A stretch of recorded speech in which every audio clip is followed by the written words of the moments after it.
All righty. So this week we're going to be covering Chapter 8, Microbial Metabolism. And today we're going to specifically be covering a review of enzymes and how that relates to metabolic pathways. Dane.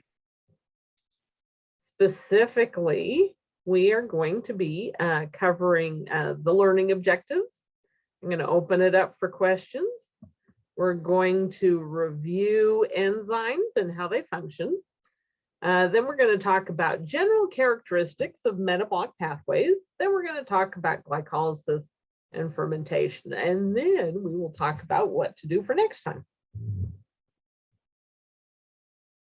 All righty, this chapter helps us meet the following learning objectives. Being able to define the key role of evolution as it applies to microbiology, identify microbial structures and connect the structures to their functions, identify necessary components and processes in microbial metabolic pathways, and analyze and describe the impact of microorganisms. Okay, any questions?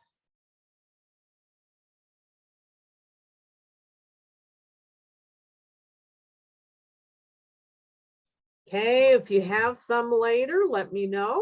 I'm happy to answer them. Okay, first thing up, we're going to review enzymes and how they function in metabolic pathways. So let us go to the whiteboard. All right, so as a reminder, enzymes are protein tools. Okay. And here in my Pac-Man cartoon of an enzyme, okay, this part here, okay, is the active site.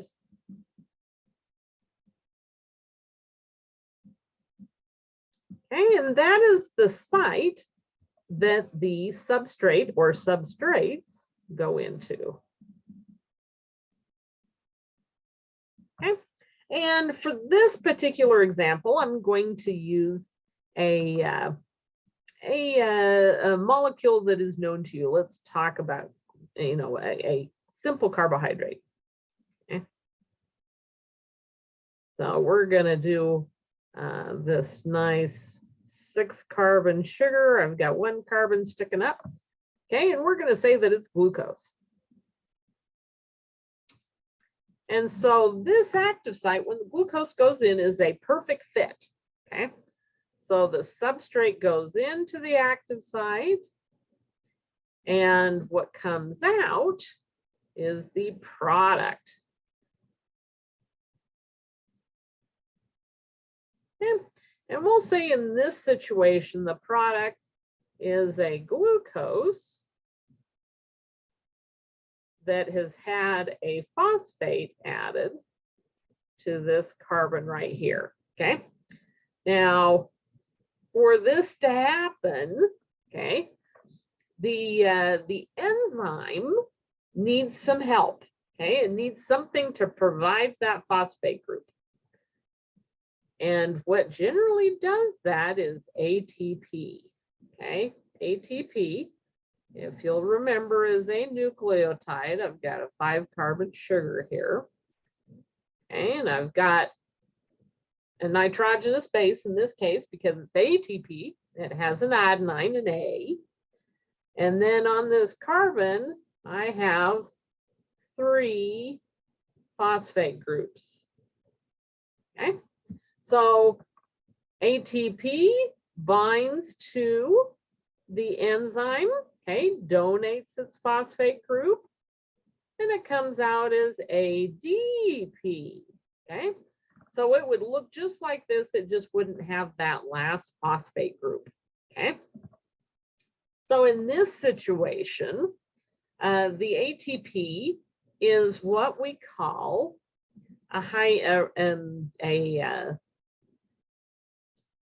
okay, I just lost the term. Anyway, it's a molecule that carries phosphates.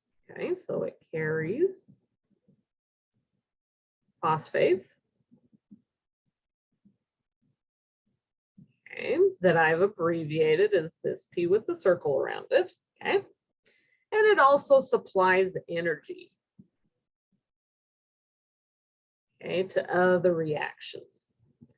All right, so that is, oh, and by the way, the name of this, and you don't have to remember that this is a glucose and that this is a glucose 6-phosphate, but just for the fun of it,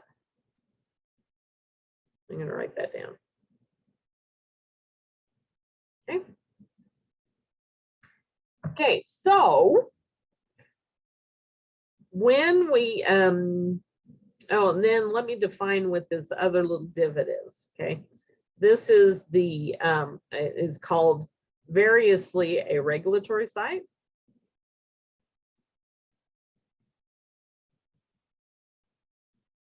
Okay, or an allosteric site, or sometimes it's called the non-active site, the non-competitive site. It's the site of many names, okay?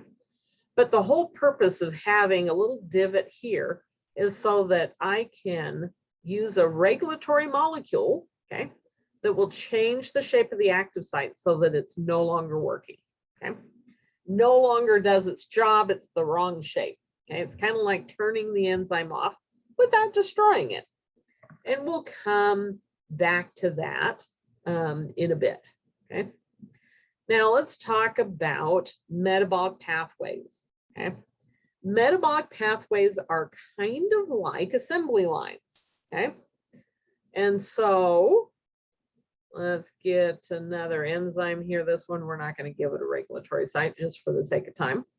And we're going to say that this is a part of a metabolic pathway where the glucose 6-phosphate, okay, it's the product of this enzyme, okay, and we'll call this enzyme A.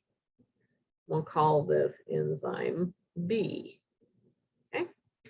So this glucose 6-phosphate becomes the substrate, okay, of this enzyme that's next on the assembly line, that's next in the metabolic pathway. And I'm going to abbreviate this glucose 6-phosphate as G6P. Okay. So this becomes the substrate. It goes in. What comes out is another product. Okay. And we're going to say that this one is fructose 6-phosphate. Okay. Like I said, you don't have to remember this. This is just more to give specific examples as we talk about what a metabolic pathway is. Then for enzyme C, that's next in the metabolic pathway, okay, this product then becomes the substrate, okay, for the next enzyme in the pathway, okay? So like I said, it's like an assembly line where substrates and then products get passed from one enzyme to the next until you get to the goal, okay? So it's like an assembly line. Say I'm on an assembly line and I'm assembling refrigeration units, okay? I'm not going to do the entire refrigerator, okay? I just do one part. I put on one side, I tighten the screws, and then it goes on to the next person, okay? Except for nowadays we use machines instead of people to do that. But that's basically what a metabolic pathway is.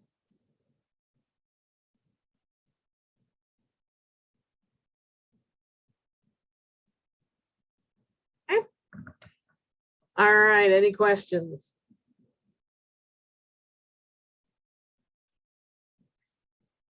Okay, so let's go back to this regulatory site.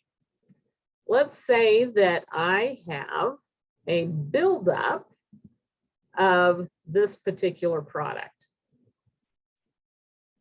Okay, it's not being used fast enough by the next enzyme in the pathway. Okay, and so I'm going to draw this product in little blue circles, and so you get a whole bunch of these little blue circles. They're not, you know, only one or two is going off to the next enzyme. Okay, they're going to start diffusing further down. Okay, And eventually, if there's a lot of them, one of them is going to bump into this regulatory site. And so it would bump into this site and cause this enzyme to stop. Okay, it's going to turn off this enzyme. And then once we get our backup taken care of, okay, I'm not going to have as many of the product floating around. And so it's just as likely that this is going to bump out. Okay. And this will turn back on and I'll get to start back up again. Okay. And we call this feedback inhibition.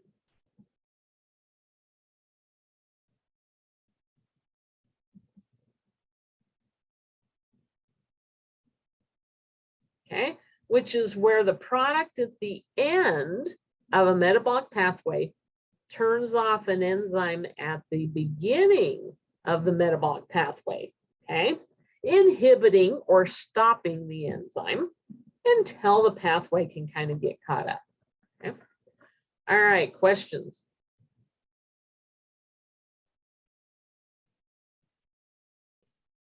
Okay, now there's another type of inhibition, okay, that we call competitive.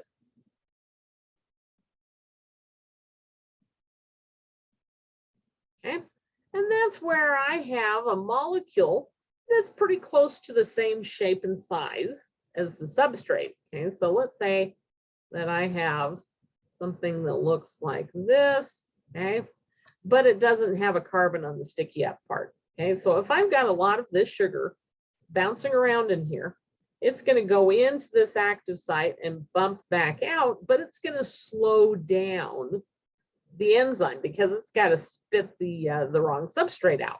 Okay.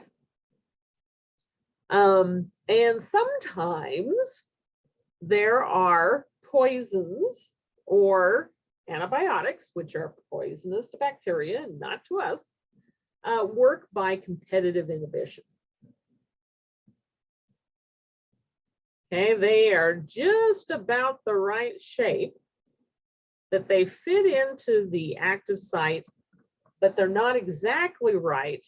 And so they compete for the real substrate for that enzyme, and it slows down the growth of the bacterium.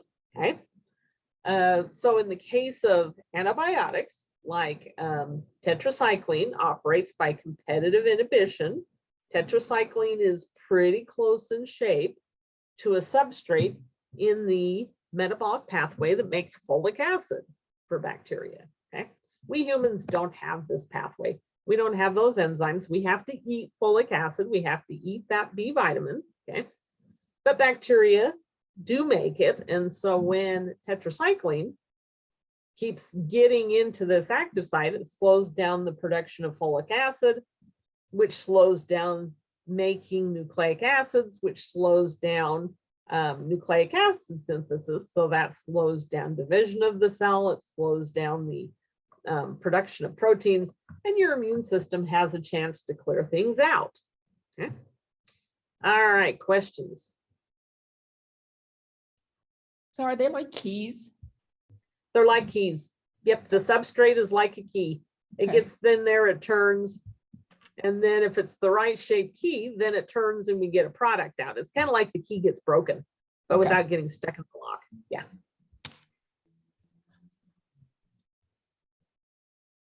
Okay, other questions? And generally speaking, enzymes do just one thing. They are not a multi-use tool. So they only do one thing. Like with this enzyme in this example, it will only take glucose and add a phosphate to it. Okay. And this one will only take glucose 6-phosphate and rearrange it so that now instead of glucose 6-phosphate, it's fructose 6-phosphate.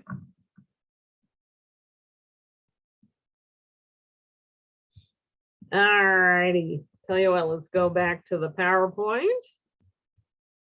I have a question for you.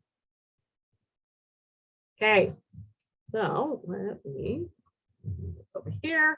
Let me pull up a poll.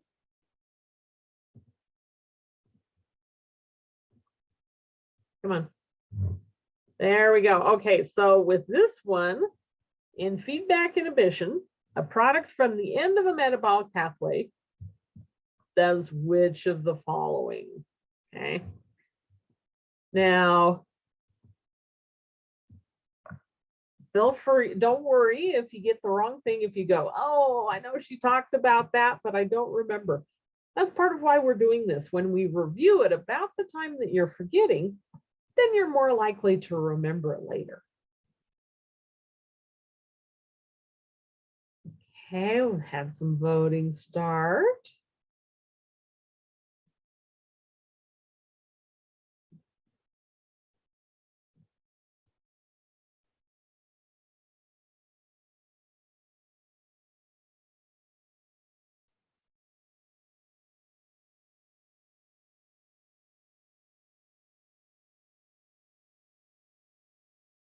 Okay, we're coming up on 50%. There, we just broke 50%.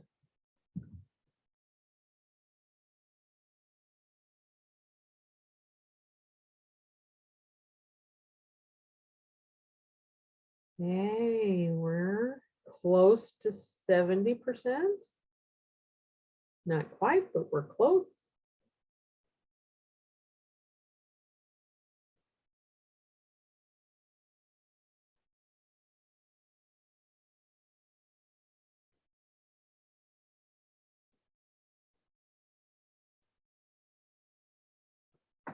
We've kind of stalled.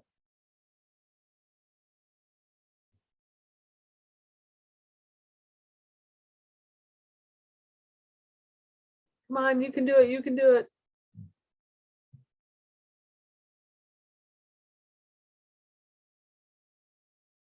There we go. We've got 70, over 70%. Can we get to 80%?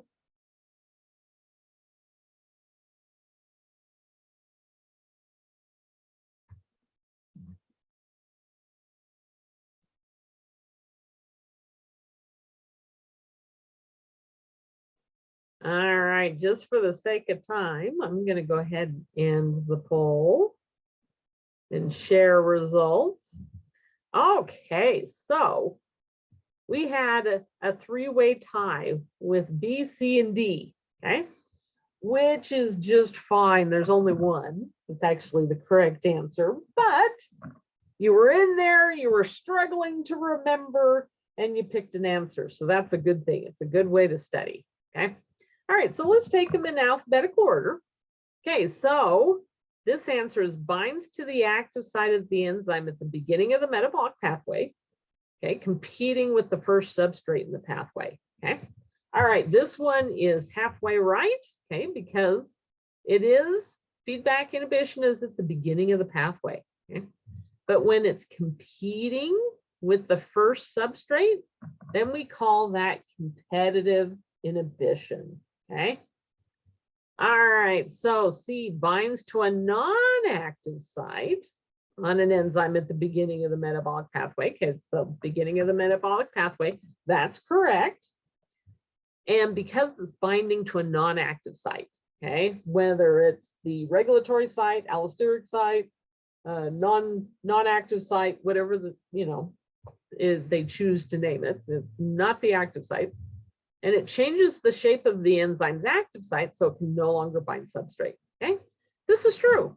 That is what feedback inhibition is. Okay, now you notice in the answer, it was changed up from how I explained it. Yes, I do that on purpose. Okay, and then D, it binds to the active site. Okay, so once again, this one would be more like competitive inhibition, okay? Changing the shape of the active site so that it can no longer bind the substrate. So this one's kind of a combination between competitive inhibition and feedback inhibition. But if this happened, it would be a poison, okay? And that would poison the enzyme and probably kill the cell, okay? All right, good job.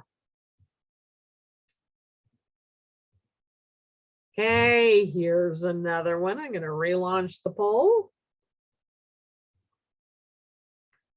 Okay, so which of the following carries phosphate groups from substrate to substrate?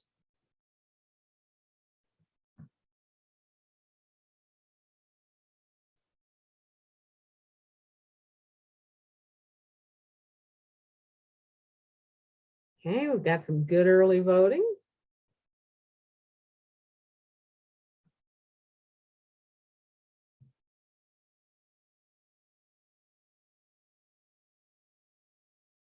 We just got past 50%. Good job.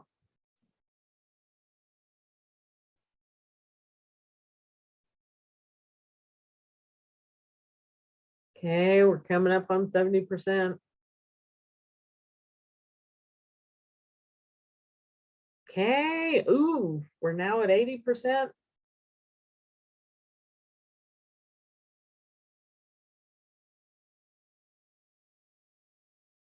See if we can go higher.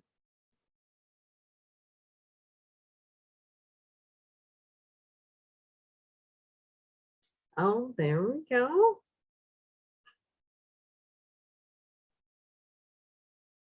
See if we can get to 100%.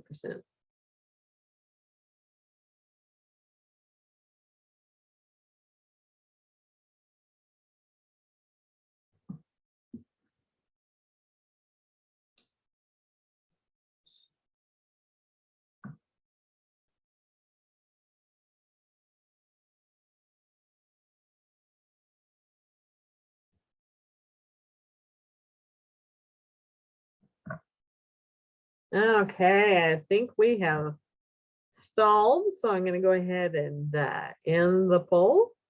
Okay, far and away the favorite was ATP. Good job. Good job. If you didn't pick ATP, that's just fine. Like I said, we're reviewing it about the time that you're forgetting, and you're going to remember it longer. Okay. Now, for C was actually correct. GTP is a cousin to ATP. Okay, it's the G in the ATCG, okay, of nucleotides that make up DNA. Okay, and when you put three phosphate groups on, it does the same thing as ATP. Okay, we generally talk about ATP more, but GTP is just as important to the cell. Okay? Now, if you picked NADH or FADH2, no worries. We're going to talk about those now. I'm going to stop sharing. Let's go back to the whiteboard. And I'm going to clear. Okay. All right. So we talked about a reaction. Okay, we're going to use G for glucose. Okay, plus ATP, and we introduced an enzyme, okay, to move a P from ATP over to glucose, okay, and we get glucose 6-phosphate plus ADP, okay. We call this a phosphorylation reaction.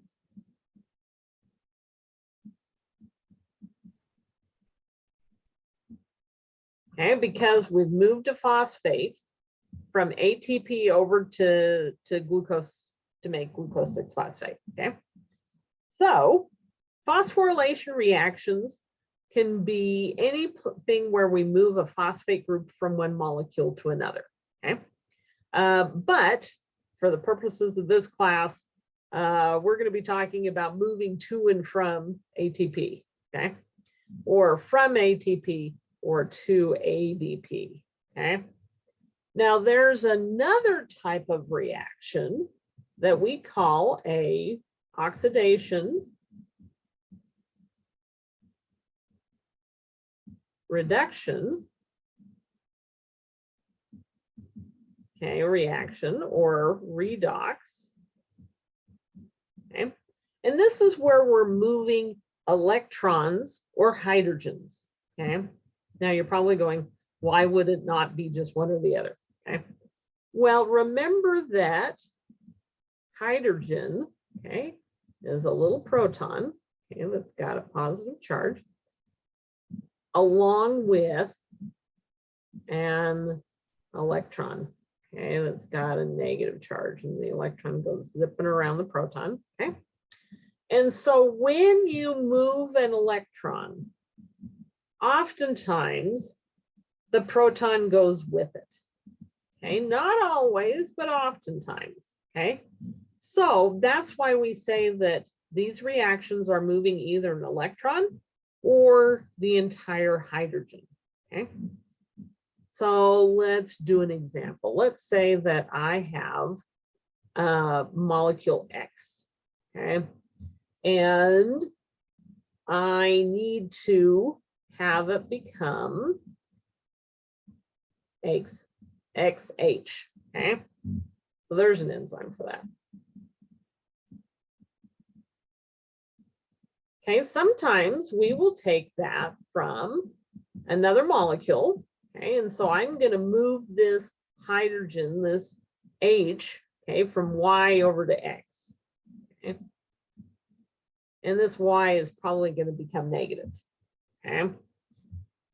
Or, okay, instead of doing this, sometimes what happens, depending upon what's going on, we get an electron carrier, okay, or a hydrogen carrier, okay, and that is what NADH does, is it will come along and like the ATP up here, okay, it will donate a hydrogen to this, you know, with an enzyme that helps clip off this hydrogen and move it over. Okay, and then we get NAD+.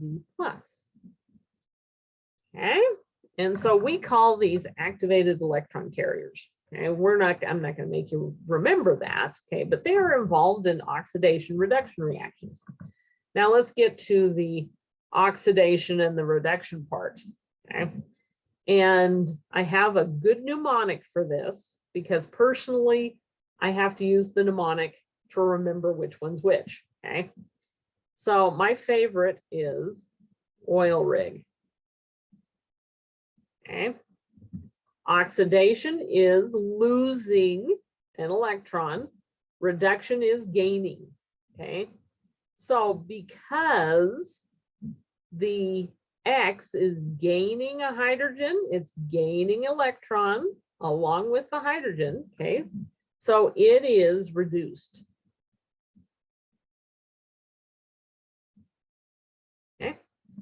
Now, because oxidation is losing, okay, the NADH is losing an electron. It's losing an electron through losing the hydrogen. Okay, so it is oxidized. Okay. Okay, now another mnemonic that some people like is Leo goes Gur. Okay, so losing an electron is oxidation, gaining an electron is reduction. Okay. Now, as we talk about metabolic pathways, we have a lot of redox reactions happening. Okay, because when you pass these hydrogens from molecule to molecule, they have energy. Okay, it's kind of like using, you know, putting some gas in your car. You can pass this electron from molecule to molecule until you just use up all of the energy in it. And then you have to start over with another high energy molecule. Okay. Same thing with phosphorylation. Moving phosphate groups from molecule to molecule is moving energy. Okay. All right. How are we doing?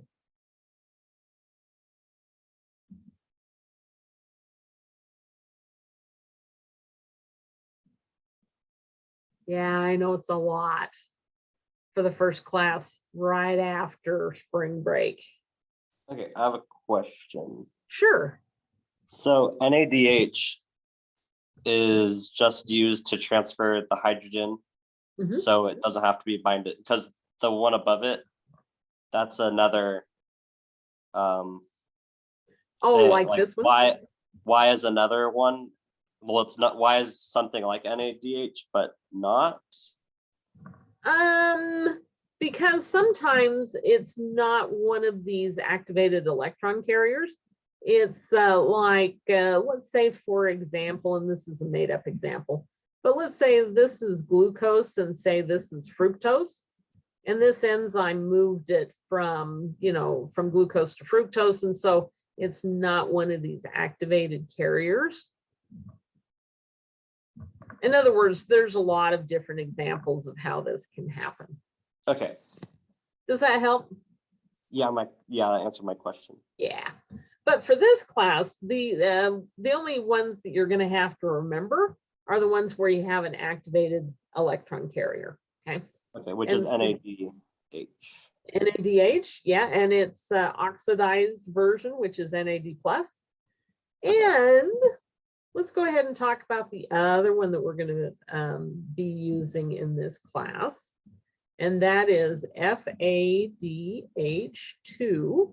Okay, and when it donates these hydrogens, then it becomes FAD. Okay. So these are the two activated electron carriers you're going to need to know.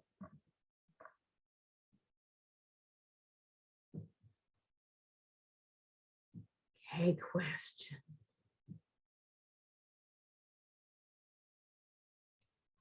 So the top one then would be the FADH2. Sure, we can say it was. We can go ahead and go. Beep. Sure. So as long as it has a hydrogen 2, then we know it's going to be the FADH2 process. Yes. If it doesn't, then we know it's the NADH. Yeah, sure. For the Now- purposes of this class. Right, for the purposes of this class, and also it occurs to me in the textbook, we've simplified things, and we don't show you where the hydrogens come from and where they Yeah, go. no. Yeah, they don't. So the purpose of this class, then the answer would be yes. Correct? Yes, the answer would be yes. Yeah, but in more detailed, later classes where you would cover this and they would show you where the hydrogens were actually going. Then they would show you where the FAD picked up the two hydrogens, and then it would show where it was donating those two hydrogens. Yeah. But pretty much the way to tell the difference between molecules that carry phosphate groups like ATP and ADP and GTP, okay, is we've got a P here, P for phosphorus, and we've got hydrogens here, okay? So hydrogens are involved in redox reactions.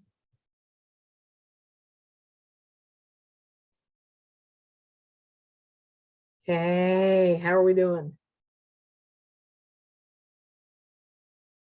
you want to go on to glycolysis now? Our first metabolic pathway. One more thing, Teresa, Sure. can you, on the oil rig, can you say again Yeah. what each in the Leo, what each one of those stand for? Sure. So oil rig is oxidation is losing an electron or a hydrogen, and reduction is gaining. And then in Leo goes Gur, losing an electron is oxidation, gaining an electron is reduction. Thanks. Quite welcome. Okay, other questions?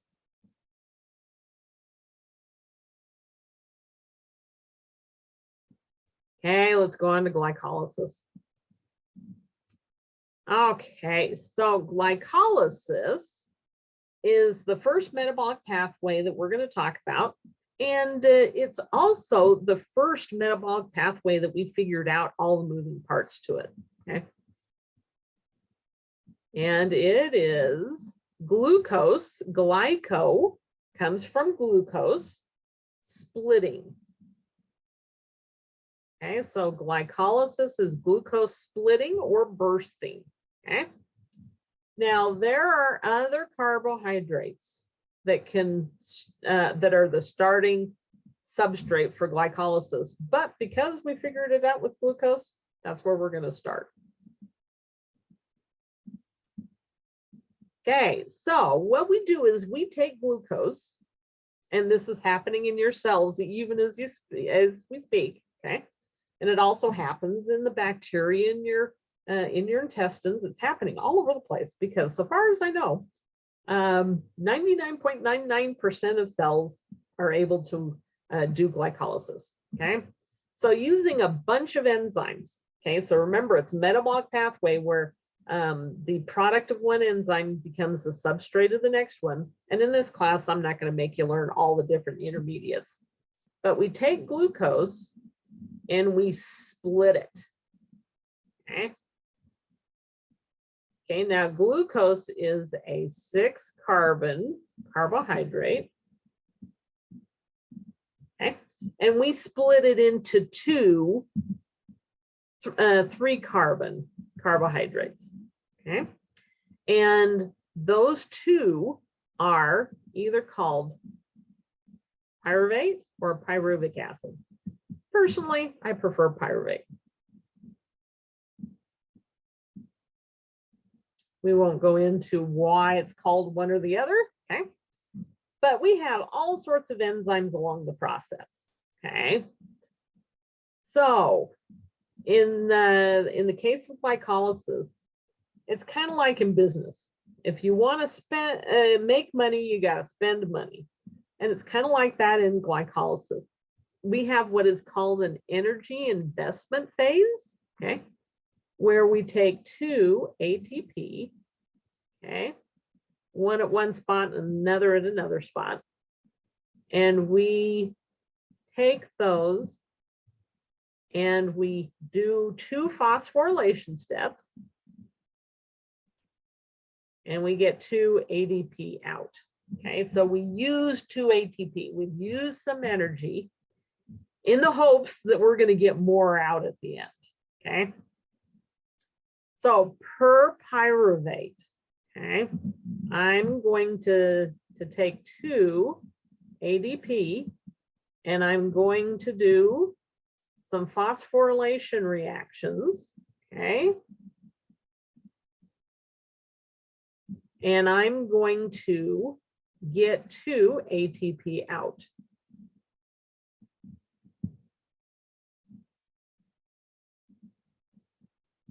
So I'm going to get a net return, if we're talking business, okay, of where I'm going to get 2 more ATP than I used, okay? So in the business world, okay, we would say that glycolysis, okay, results in 4 gross or total ATP, okay, but we get 2 net, okay, because I had to spend 2, so I've got to subtract that from my budget sheet, okay. Okay, questions so far?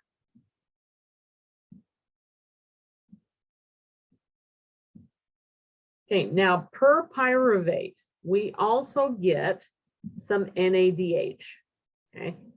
So I have 1 NAD plus, okay, per pyruvate that's going to go in.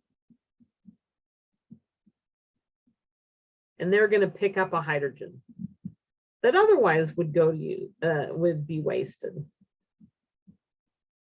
And I should have given myself more room there to write on that top. Okay. So we also get, let me move this briefly, come on, not going to let me move it. Okay, so we're going to get 2 NADH, okay, per glucose, okay. All right, so that's glycolysis, okay. And so this the cell doesn't need oxygen to do this, okay. Oxygen is not needed, but if I were to go on to pathways that for the purposes of this class require oxygen, okay, which are the citric acid cycle,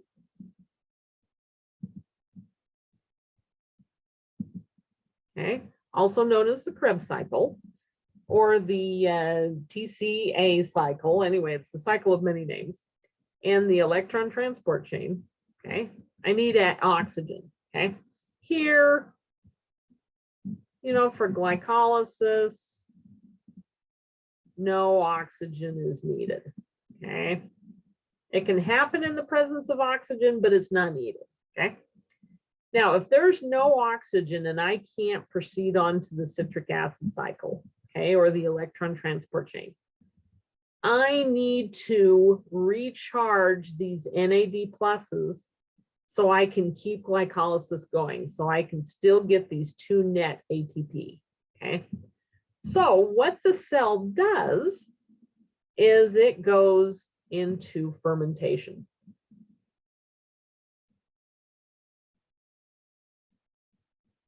Okay. Obligate aerobes do not have a fermentation metabolic pathway. Okay, they can't do it. So if they don't have oxygen, they just stop growing, and they either die or they just sit around waiting for the oxygen to come back. You know, they kind of go to sleep. Okay, your brain is like that. Your brain does not have a fermentation pathway. Your muscles do. Okay, and we have facultative anaerobes, okay, bacteria that can grow either without oxygen or with oxygen, okay, that do have a fermentation pathway, okay. And most of the microbes that we're going to talk about that are obligate anaerobes have fermentation pathways, okay. So the question is how do we get this, get rid of this hydrogen, okay, so that we can have NAD plus back, okay? So let us talk about lactic acid producing bacteria. Come on.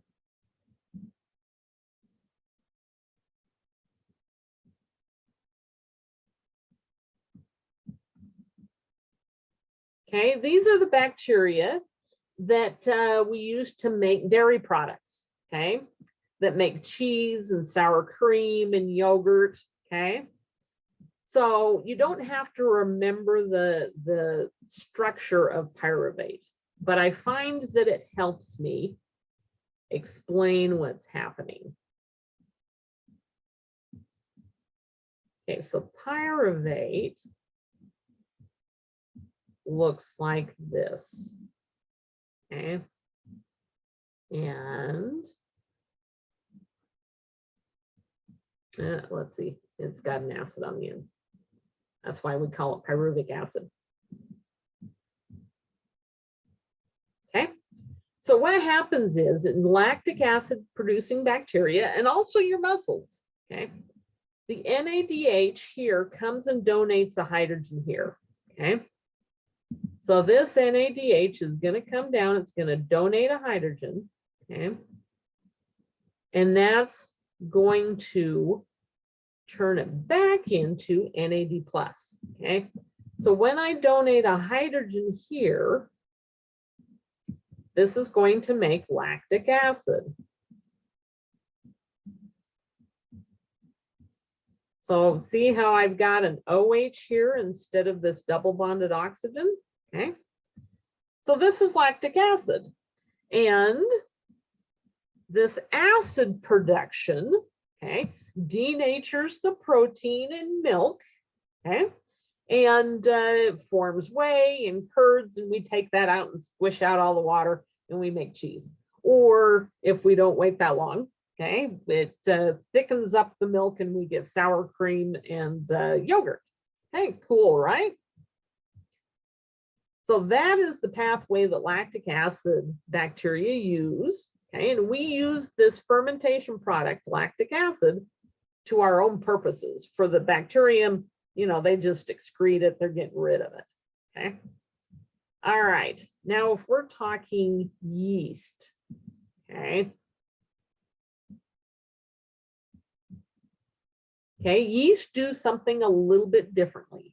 Okay, what they do is the first thing they do is they chop off this acid group.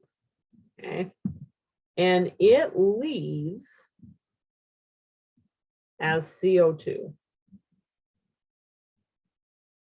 Okay, and then we have this shorter molecule here, but the NADH still comes and puts a hydrogen here. Okay, so instead of getting lactic acid, we get this molecule. Okay, we'll go ahead and put the hydrogens in just for the fun of it. And this is ethanol, alcohol.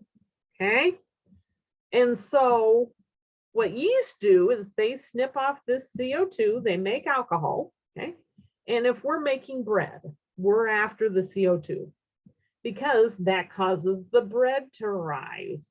So we knead it down, we break up the carbon dioxide, the CO2 bubbles, so that we don't get a cracker with a huge hole in the middle. Okay, we get nice fluffy bread, and then we bake it and we burn off the alcohol. Okay, that's part of why bread smells delicious, is because that alcohol takes some other molecules with it and it smells delicious. Okay, if we're making beer or wine, okay, we're after the alcohol and the CO2 is a side product.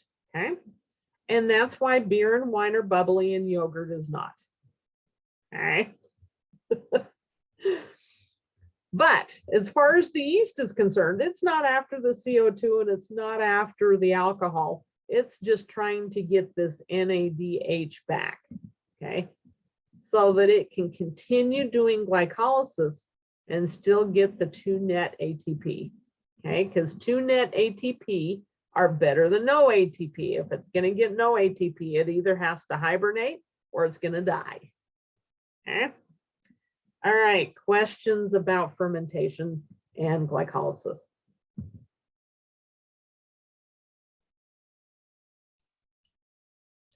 So down on the fermentation, when you were talking about they're losing hydrogens, correct? Right. Well, they're taking the hydrogen off of the NADH and putting it on another molecule. So they're putting it on the pyruvate.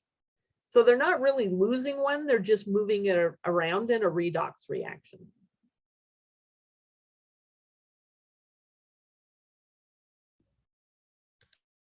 Did that help? Clear as mud. Clear as mud, huh? I know redox reactions are kind of funky, but you're moving hydrogens around. You're not really losing them.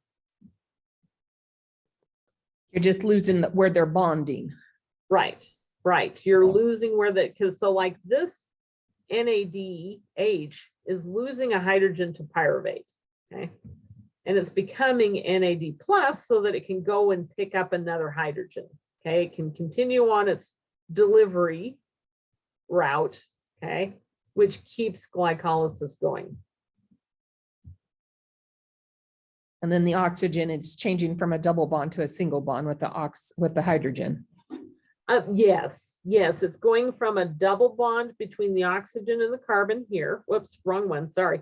Going from the double bond between the oxygen and the carbon here to going to a single bond between the carbon and this hydrogen. Okay. Yeah.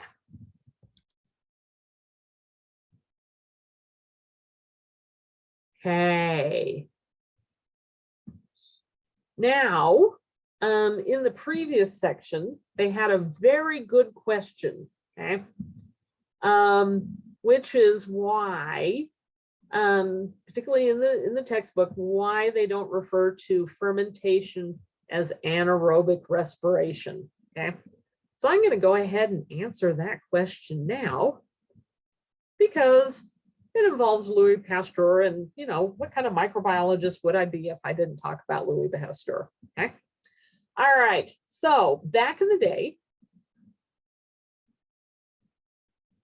okay, Louis Pasteur, who was one of the founders of modern microbiology, was very interested in the beer and wine production in France. He was a chemist to start out with.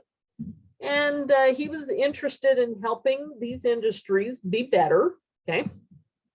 And also he was interested in preventing wine from turning into vinegar. Okay, you can still use vinegar, okay, in cooking and in preserving, but it doesn't have the market value that wine does, okay, especially in France. All right, so he was interested in yeast. Okay, he studied a lot of yeast.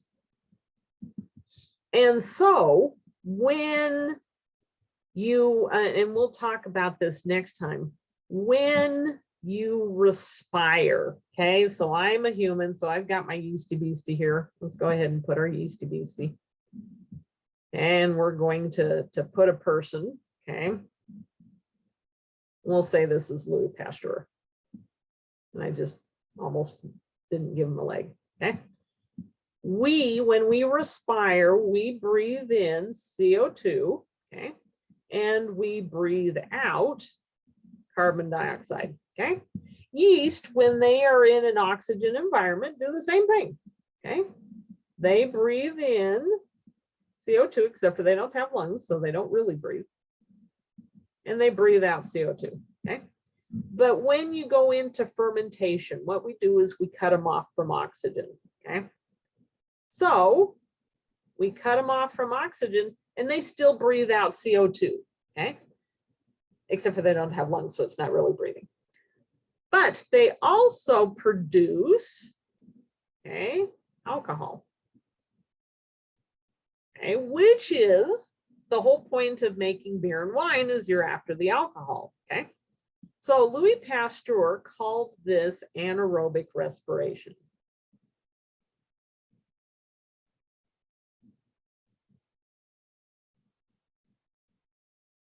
Okay. And he considered it to be the same as fermentation.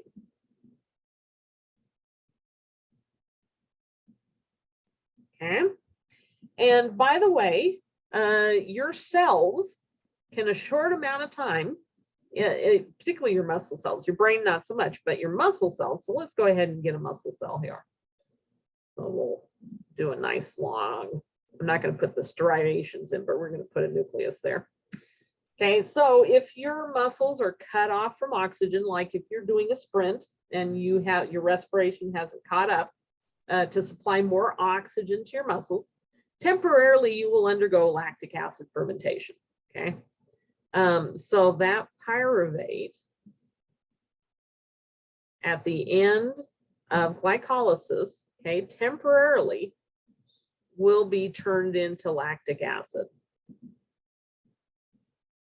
so that your muscles can keep glycolysis going, okay? But as soon as you get more oxygen, okay, once you get more oxygen in, then the lactic acid gets turned back into pyruvate and it goes on to the citric acid cycle, okay, and the electron transport chain because you get more energy out of it, okay? So this is a temporary thing. And thank goodness we don't produce alcohol, because otherwise if you went for a jog, you'd get drunk. And back in the ye olden times, lions and tigers and bears would eat you because you'd be lying on the side of the trail drunk. So it's a good thing we don't do the yeast method, okay? But anyway, that's Louis Pasteur called this anaerobic respiration. So when we started doing physiological research and we said, oh, okay, this is fermentation, this is anaerobic respiration, okay? Well, in microbiology, we found some obligate anaerobes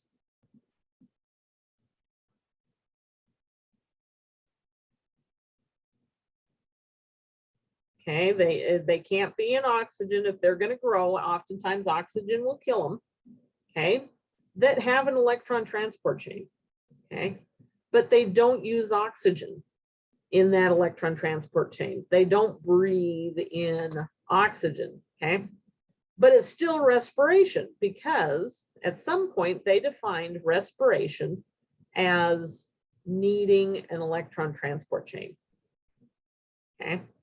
So these guys have an electron transport chain, okay. We have an electron transport chain. It just uses oxygen, so it's an aerobic respiration, okay. But these guys, we said, okay, what they undergo is an aerobic respiration. Okay, but you see there's a problem because Pasteur had defined anaerobic respiration as being the same as fermentation. Well, in microbiology, we said, okay, we're going to redefine this so that anaerobic respiration does not equal fermentation. Okay, fermentation is where instead of oxygen or say sulfur or nitrates or something like that is the terminal electron acceptor, the final hydrogen acceptor, here we're using organic acids.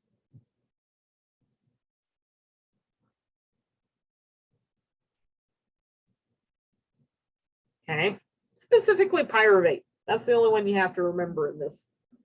So when you get to AMP and they talk about anaerobic respiration equaling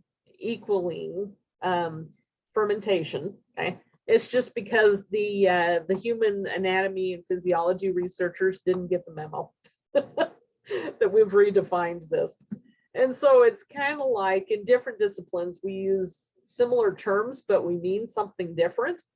So it's kind of like in chemistry, when we've been talking about how pyruvate is an organic molecule, we don't mean the same thing as organic as it would be if you went to the store and you were looking at organic produce. Okay, so it can be confusing, but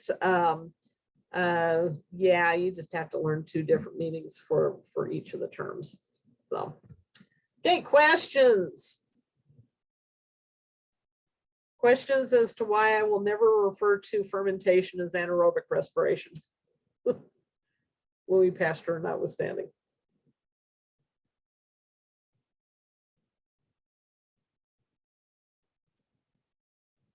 Okay, let's go to more questions. Let me know if you have other questions. I'm happy to answer them. Okay, so pull up a poll.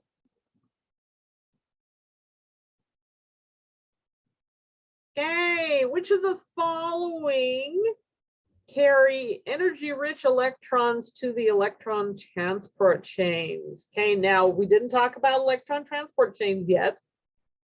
So you're going to have to take what you know about carrying energy-rich electrons and apply it to a situation where you're not exactly familiar with it. This is good practice.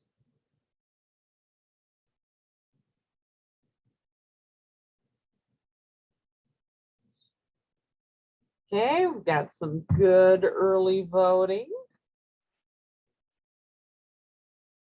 Now we're approaching 50%. Ooh, we just broke 50%. Good job.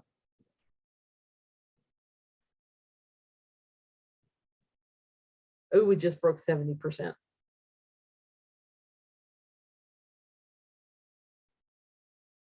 There, okay, we're almost to 100%. Let's keep going, let's keep going.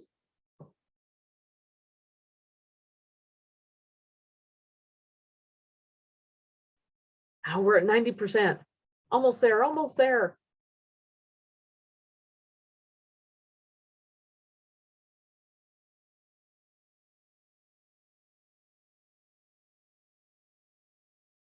Come on, we can do 100%.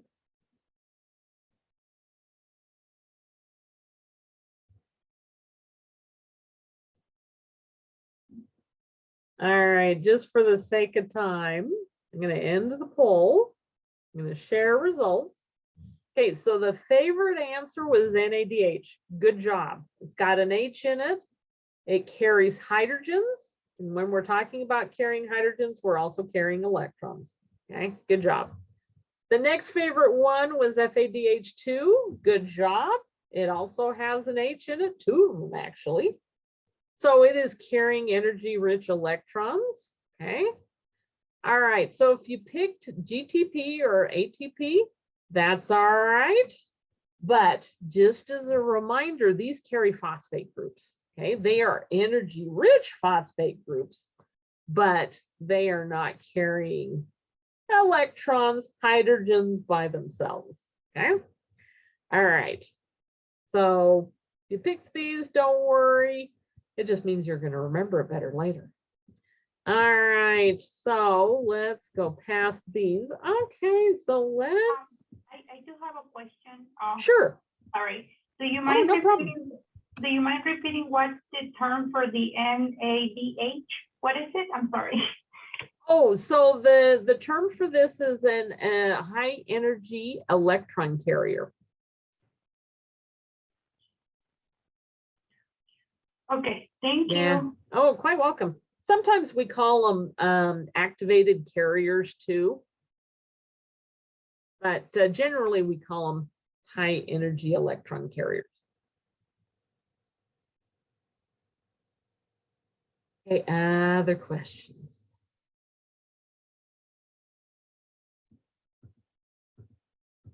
Okay, let's relaunch the poll. Okay, so how many ATP total are produced through glycolysis?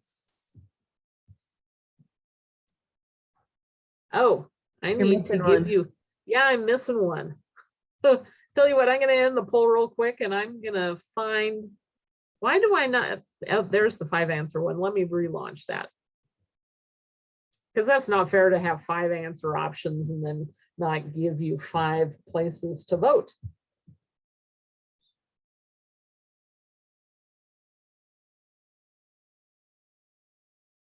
Okay, we've got some good voting. We're approaching 50%. Yes, we are past 50%. Good job.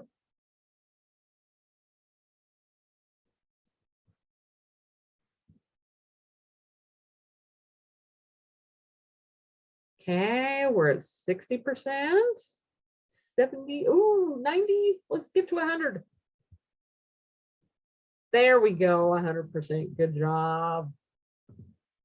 Okay, the favorite answer was 4, and you are correct. Okay, if you picked 2, you were close. Okay. In fact, you knew the answer to the next question I was going to ask. Okay, how many net? Okay, remember it's there's a difference between the total, okay, that are produced and how many are profit. How many extra do we make when we get completely done? Okay, ooh, we broke 50%. Good job. Okay, we are at 63, 72, 81. We're well on our way to 100%.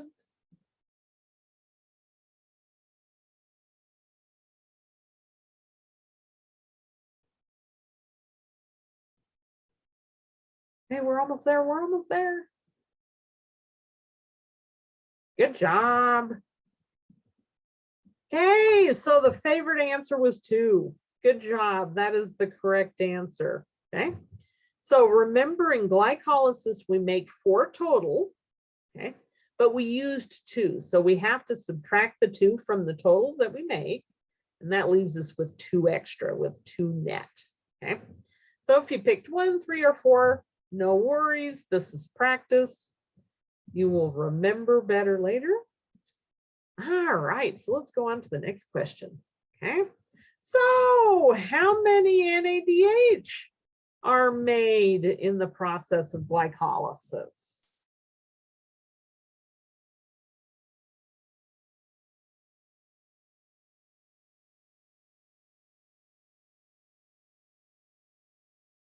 Okay, we've got some good early voting.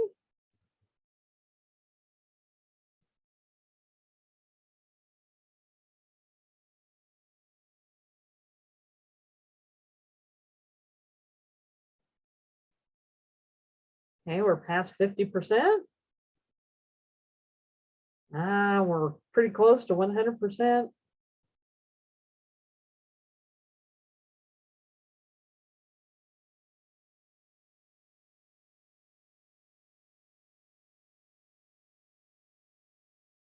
Okay, we're almost there.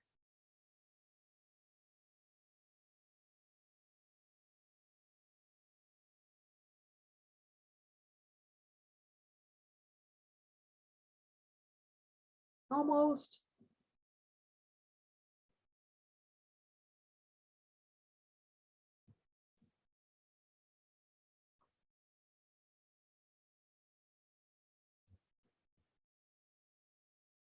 Okay, I won't make you dither any longer. Okay, so the favorite answer was 2. Good job. Okay. So a way that I use to remember glycolysis, okay, is we get 2 net ATP, 2 net NADH, 2, 2. And that helps. Okay, questions?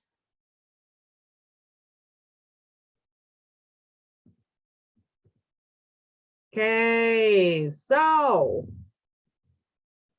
okay, let me move this. I can't say, oh, yes. Okay, so I'm going to relaunch the poll. Okay. So in the, actually, that's not oxidation. I need to fix that. It's reduction. Okay, when we go from pyruvate to lactic acid during fermentation, how many ATP do we get?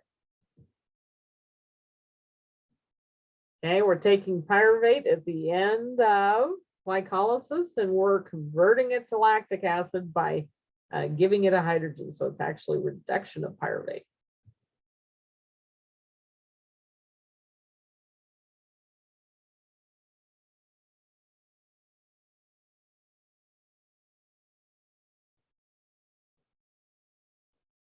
Okay, we're at 50%. Let's see if we can get to 100%. Ooh, we're at 72. 90.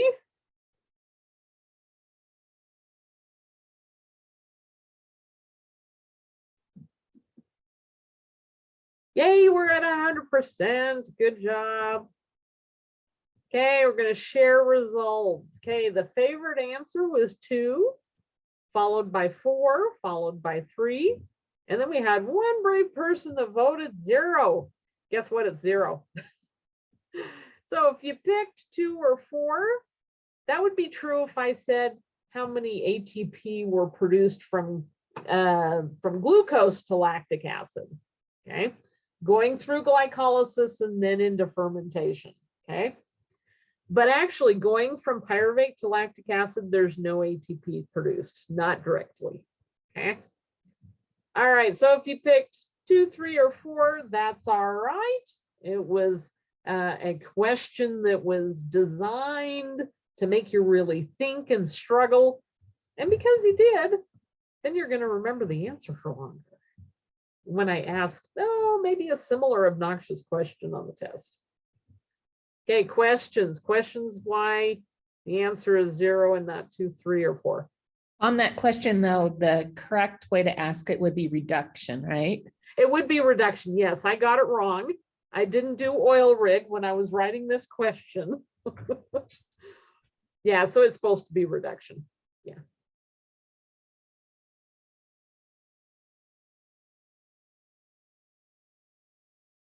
Okay, other questions?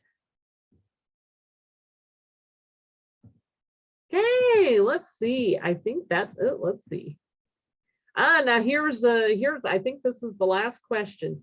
How many NAD plus are produced when we take lactic acid and we make, or take pyruvate and make lactic acid out of it?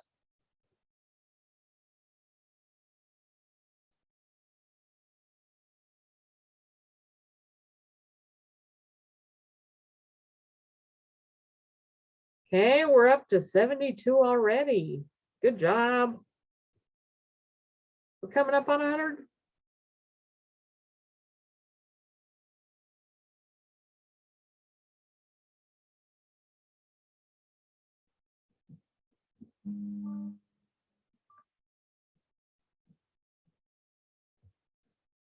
Okay, just because we've got 5 minutes left, I'm going to go ahead and end the poll. Okay, and share results. Okay, the favorite answer was B1.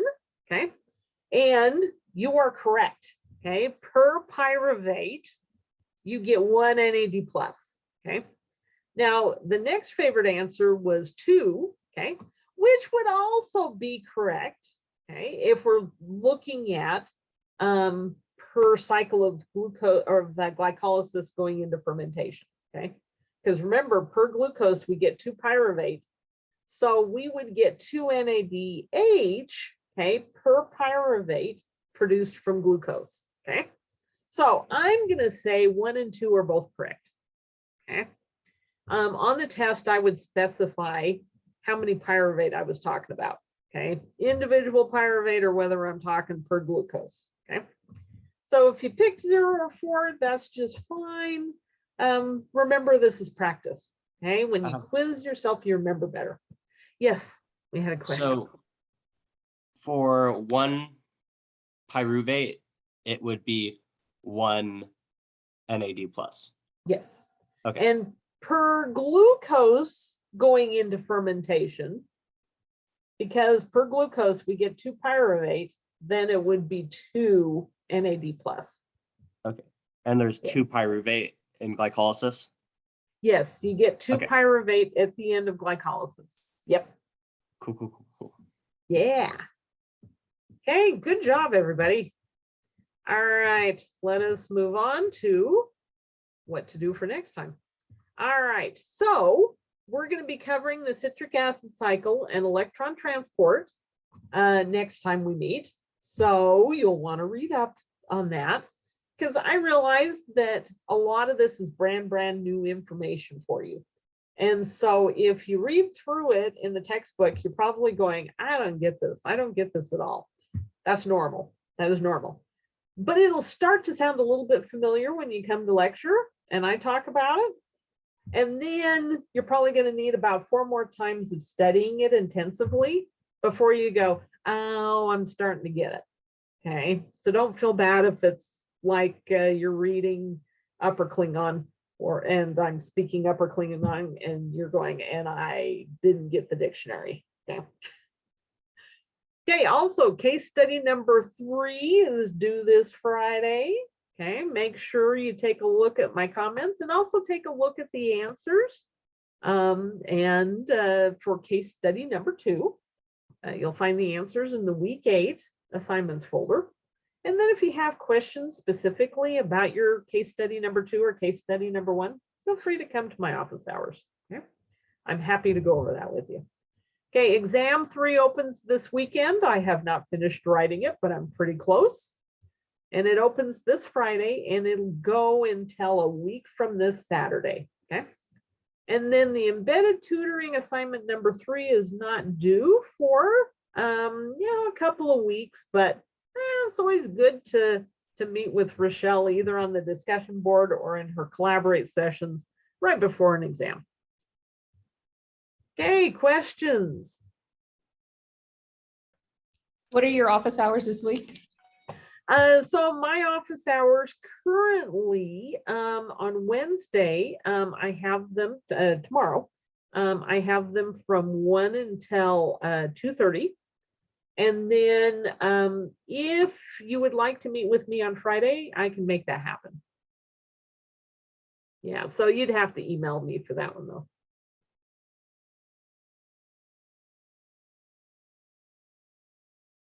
Okay, other questions? Okay, I have a question about the fermentation question we went over, just to make sure that I understood it right. Whoops. I was going to go the other direction. Let's go back to fermentation. This one? Yeah. Yeah. So the fermentation produces no ATP because it's just, it produces O2, but it doesn't produce energy. Well, confused. Okay, yeah, let's go over that. Let me clear the board. Okay, now this is also another microbiology thing, and it depends upon how you're looking at fermentation. Okay, if I am making beer wine, okay, I'm going to consider glycolysis and fermentation to be completely together. But they really are different pathways, okay? So with glycolysis, I start out with glucose and I split it. and I get to pyruvate.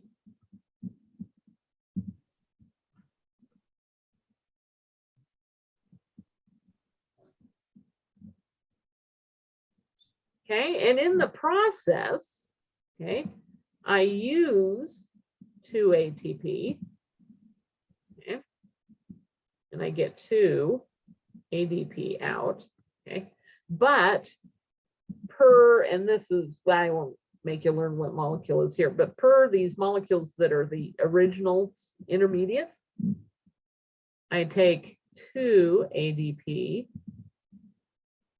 and I get 2 ATP.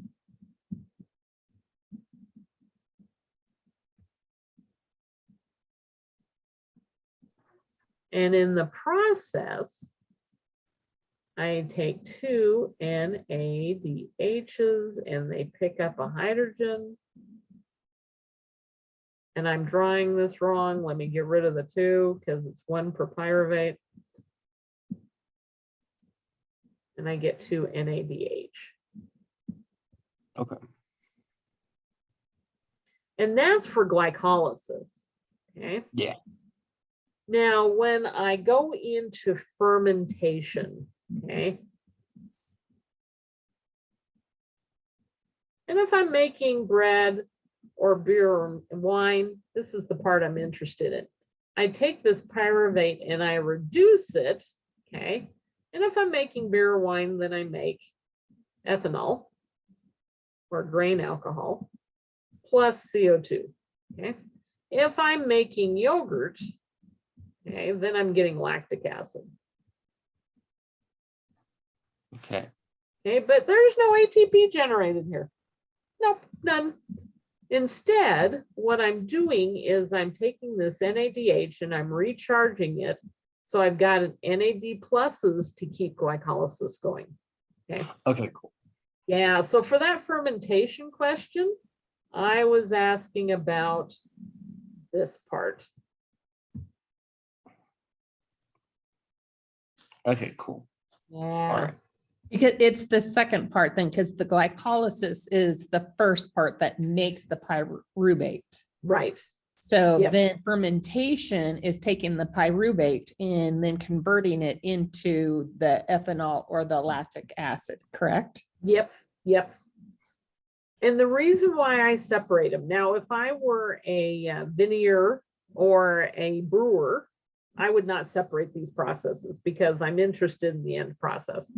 But for a cell, this pyruvate can go on if I have oxygen. Okay. If I don't have oxygen, okay, so no oxygen, okay, then this pyruvate has to go into fermentation. So the oxygen makes the decision on where it's going to go. Yeah, for the purposes of this class, yes. I love that answer. Isn't it a great answer? Love it. In other words, it's more complicated, but we'll say it's very simple at this point. Okay, did that answer your question, Mitchell? Yeah.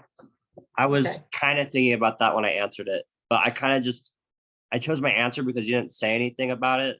So Uh-huh. I was like, And- okay. Yeah, and you know what? That's just fine, especially at the beginning.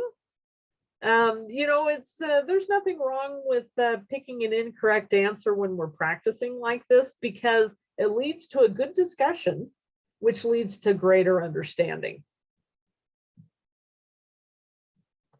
Cool. Thank you. Oh, quite welcome. Okay, other questions?